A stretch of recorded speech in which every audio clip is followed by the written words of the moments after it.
नमस्कार। आज हम आप सभी को उत्कर्ष क्लासेस के माध्यम से श्रीकांत यादव आज पढ़ाएंगे हम लोग प्रधानमंत्री। और हमारे भारतीय संविधान में प्रधानमंत्री का पद एक बहुत इम्पोर्टेंट है, जो हमारे देश के लगभग शासन को वास्तविक रूप से चलाता है। और इसको हम आज देखेंगे बहुत आसानी से, इसी तरीके से जिस तरह हम लोग प्रधानमंत्री, राष्ट्रपति, उपराष्ट्रपति पढ़ चुके थे, उसी तरह आज प्रधानमंत्री भी पढ़ेंगे। ठीक है, आप लोग बोर्ड पर ध्यान दीजिए। अनुच्छेद 74 और अनुच्छेद 74 के तहत मंत्री परिषद का गठन किया जाता है। और अनुच्छेद 74 में राष्ट्रपति अनुच्छेद 74 के तहत मंत्री परिषद का गठन करते हैं। और मंत्री परिषद का अध्यक्ष कौन होते हैं? प्रधानमंत्री होते हैं। कौन होते हैं? प्रधानमंत्री होते हैं। उसके बाद अनुच्छेद 75 के तहत प्रधानमंत्री के सलाह पर राष्ट्रपति अन्य मंत्रियों की नियुक्ति करते हैं, अनुच्छेद 75 के तहत। लेकिन अनुच्छेद 75 के एक के तहत राष्ट्रपति प्रधानमंत्री की नियुक्ति करते हैं। और अनुच्छेद 75 के 3 के तहत ये जो मंत्री परिषद होती है, ये मंत्री परिषद सामूहिक रूप से लोकसभा के प्रति उत्तरदायी होती है। और मंत्री परिषद व्यक्तिगत रूप से राष्ट्रपति के प्रति उत्तरदायी होती है। और हमारे जो प्रधानमंत्री हैं, किसी भी पर्सन, किसी भी व्यक्ति को प्रधानमंत्री बनने के लिए कुछ योग्यताएं हैं। और प्रधानमंत्री बनने के लिए योग्यता वो 25 वर्ष का होना चाहिए, भारत का नागरिक होना चाहिए और किसी लाभ के पद पर नहीं होना चाहिए। और इस तरीके से हमारे भारत के कुछ प्रमुख प्रधानमंत्री हैं, शासन काल सहित हम देखेंगे और इसको याद करेंगे। भारत के प्रथम प्रधानमंत्री जवाहरलाल नेहरू थे। और जवाहरलाल नेहरू का कार्यकाल 25/8/1947 से जवाहरलाल नेहरू का कार्यकाल 15/8/1947 से 25/5/1964 तक थे। यानी हमारे जवाहरलाल नेहरू अपने कार्यकाल सर्वाधिक लंबा, सबसे लंबा कार्यकाल तक ले प्रधानमंत्री रहे हैं, भारत के प्रथम प्रधानमंत्री रहे हैं। और इनका जो मृत्यु हुआ था, ये कार्यकाल के दौरान ही हो गया था। और ये जवाहरलाल नेहरू 16 वर्ष 9 महीना 13 दिन तक प्रधानमंत्री के रूप में कार्य किए थे। उसके बाद भारत के दूसरा प्रधानमंत्री लाल बहादुर शास्त्री थे। और लाल बहादुर शास्त्री भारत के दूसरे प्रधानमंत्री थे। और इनका कार्यकाल 9/6/1964 से 11/1/1966 तक रहा है। और लाल बहादुर शास्त्री का जो मृत्यु हुआ था, ये इनका मृत्यु 11 जनवरी 1966 में हुआ था। और ये ताशकंद में हुआ था, भारत के बाहर, अपने देश से बाहर में हुआ था। क्वेश्चन पूछता है कि कौन ऐसे प्रधानमंत्री थे जिनका मृत्यु हमारे देश से बाहर में हुआ था? वो लाल बहादुर शास्त्री थे। और लाल बहादुर शास्त्री भारत के दूसरे प्रधानमंत्री थे। उसके बाद भारत के तीसरे प्रधानमंत्री इंदिरा गांधी थी। और इंदिरा गांधी भारत के प्रथम महिला प्रधानमंत्री थी। और इंदिरा गांधी का कार्यकाल 24/1/1966 से 24/3/1977 तक रहा है। और प्रथम राज्यसभा के सदस्य प्रधानमंत्री बनने वाली इंदिरा गांधी थी। और प्रथम महिला प्रधानमंत्री बनने वाली इंदिरा गांधी थी। उसके बाद मोरारजी देसाई थे। भारत के चौथे प्रधानमंत्री मोरारजी देसाई थे। और हम प्रधानमंत्रियों की सूची में देखा जाए तो सर्वाधिक आयु वाला, सबसे अधिक एज वाला प्रधानमंत्री मोरारजी देसाई थे।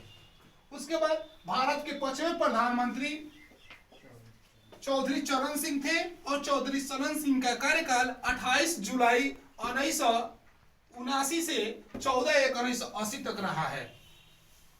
उसके बाद पुनः फिर इंदिरा गांधी का कार्यकाल शुरू होता है। यानी इंदिरा गांधी अपने जीवन काल में दो अवधि भिन्न भिन्न समय में प्रधानमंत्री बनी थी।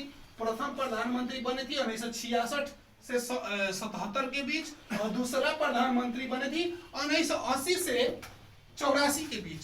और इसी दिन 31 अक्टूबर 1984 में इनको जो प्रधानमंत्री के वास है नई दिल्ली में, इनको यहाँ पे गोली मार दिया था। गोली मारने वाले शख्स इनके सुरक्षा कर्मी थे, जो इनके बॉडीगार्ड थे, वो इनको गोली मार दिए थे 31 अक्टूबर 1966 में। और वो कौन कौन थे? तो उनका नाम था बेअंत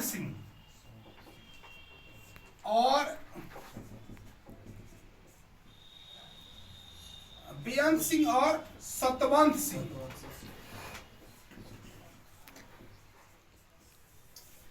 बेअंत सिंह और सतवंत सिंह ये राजीव गांधी के सुरक्षा कर्मी थे और राजीव गांधी को गोली मार दिए थे। इंदिरा गांधी के सुरक्षा कर्मी थे बेअंत सिंह और सतवंत सिंह। और ये इंदिरा गांधी के सुरक्षा कर्मी ही इंदिरा गांधी का जान ले लिए और इनको गोली मार दिए 31 अक्टूबर 1984 में। और इंदिरा गांधी के अपराधियों को पकड़ने के लिए ऑपरेशन ब्लू स्टार चलाया गया था और सतवंत सिंह और बेअंत सिंह को भी गोली मार दिया गया था। उसके बाद हमारे भारत के अगले प्रधानमंत्री यानी 7वें प्रधानमंत्री राजीव गांधी थे। और राजीव गांधी सबसे कम आयु के प्रधानमंत्री थे। राजीव गांधी मात्र 40 वर्ष और 72 दिन आयु में ही प्रधानमंत्री बन गए थे। यानी सबसे कम आयु के प्रधानमंत्री राजीव गांधी थे। और राजीव गांधी प्रधानमंत्री पद पर 31 अक्टूबर 1984 से 2 दिसंबर 1979 तक रहे थे, 89 तक रहे थे। उसके बाद भारत के 8वें प्रधानमंत्री विश्वनाथ प्रताप सिंह थे।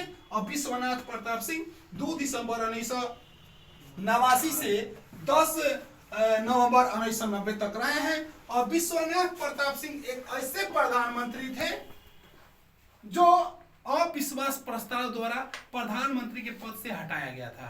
अविश्वास प्रस्ताव द्वारा प्रधानमंत्री के पद से हटाए जाने वाले प्रधानमंत्री कौन थे? वो विश्वनाथ प्रताप सिंह थे। और विश्वास मत प्राप्त करने में असफल रहने वाले प्रधानमंत्री विश्वनाथ प्रताप सिंह थे। और विश्वनाथ प्रताप सिंह एक ऐसे प्रधानमंत्री थे जो विधानसभा के सदस्य थे। यानी विधानसभा के सदस्य जो प्रधानमंत्री बने थे वो विश्वनाथ प्रताप सिंह थे। उसके बाद भारत के 9वें प्रधानमंत्री चंद्रशेखर सिंह थे। और चंद्रशेखर सिंह 10 नवंबर 1990 से 21 जून 1991 तक रहे थे।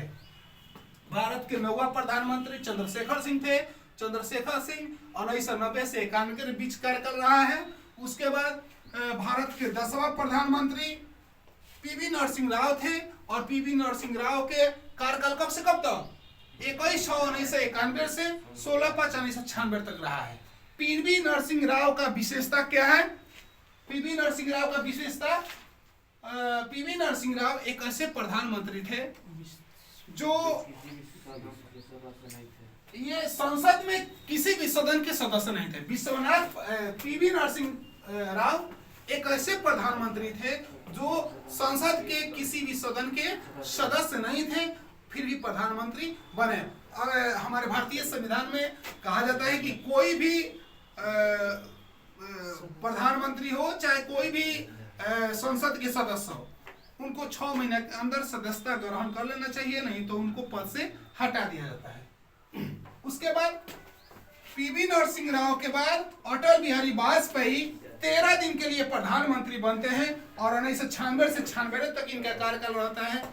पूछा जाता है क्वेश्चन कि मात्र 13 दिन के लिए प्रधानमंत्री किसको बनाया गया था? अटल बिहारी वाजपेयी को।